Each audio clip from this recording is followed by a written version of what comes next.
In the previous chapter, I promised you several times that we would be getting to some more advanced trimming techniques, and so the time for that is now. Specifically, in this movie, we'll take a look at how to perform ripple trims to adjust the length of our clips and to control where the clips begin and end.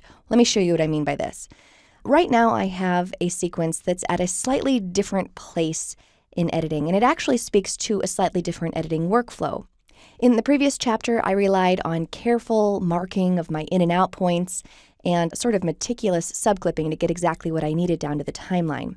But here, I've got the exact same excerpts of the same clips edited into the timeline, but I've been a lot rougher in laying everything down. So I've got basically everything I need, but there's some dead space and upcut dialogue that I need to fix. So I'm going to play just a few moments of this so you get the idea. I'll zoom in, plus, and play over this edit. Spirit is that underlies everything that we do. All right, and come down here. And his team who care meticulously about the beer.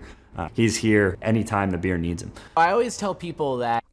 All right, so there is a lot to fix, but fortunately it's very easy to do so.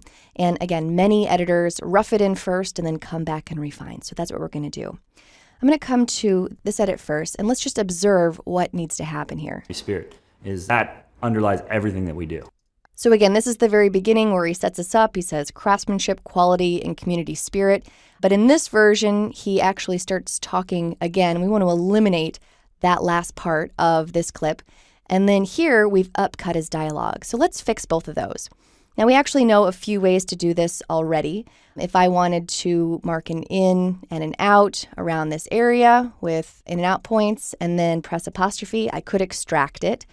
Or we also know how to use the traditional trim tool to roll this back, and then we can delete this gap, all right? Both of those are not as efficient as what I'm going for, which is the ripple edit tool. And it is this button on the interface or the B key, okay?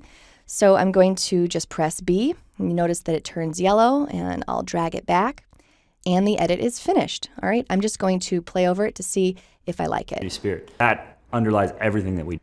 All right, I think I like it. We obviously have some upcut dialogue here, so we can use the exact same tool to fix that.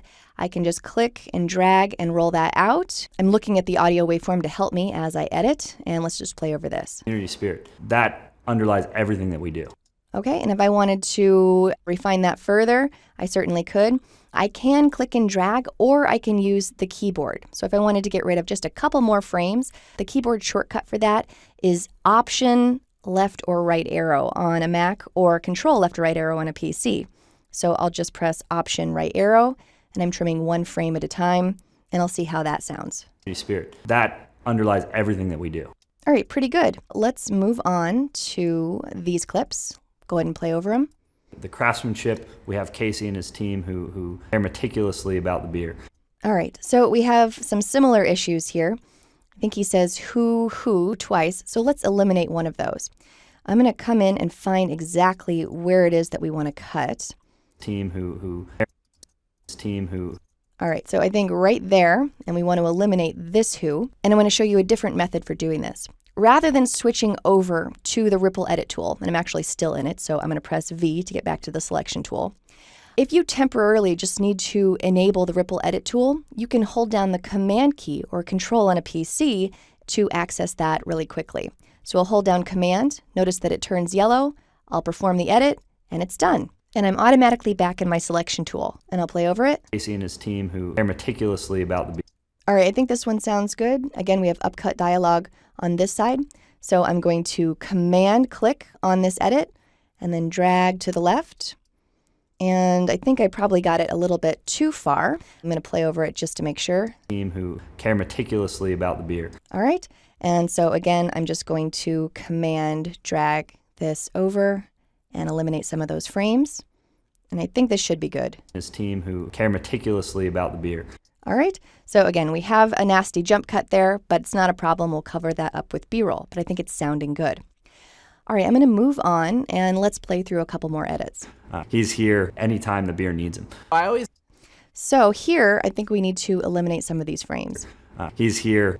All right, so let's fix that. We already know a couple things we could do. I could press B and enable my ripple edit tool and trim it back. If I had my selection tool enabled, I could just command drag that back in order to temporarily enable a ripple edit. But I want to show you one more thing. I'm going to just park my playhead at the location where I want this edit to occur. Then I'm simply going to Command click on this edit, Control click on a PC. And again, this is temporarily enabling the ripple edit tool so that this is set up for a ripple edit.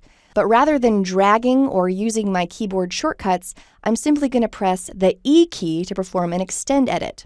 So I'll press E, and you see that it immediately snapped to the playhead.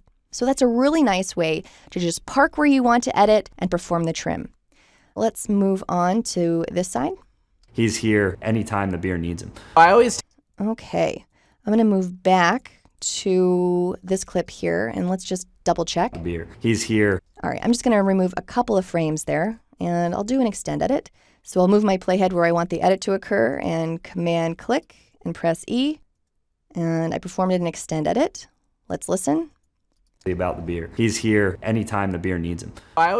Okay, and same thing here. I'll go ahead and remove some frames, and I'll just quickly Command drag that back. And it looks like we have upcut Casey's dialogue here. So I'm going to Command click, and this time I'll use the keyboard. So I'll Option left arrow until I see that waveform bottom out. Okay, and I think that should be good, and we'll play over it. The beer needs him. So I always tell people. All right, so this entire sequence needs trimming, so I definitely encourage you to continue on down the line and use ripple edits in order to improve the timing. I do have a sequence here in the post-ripple state where I've already done this, so you can check that out if you like.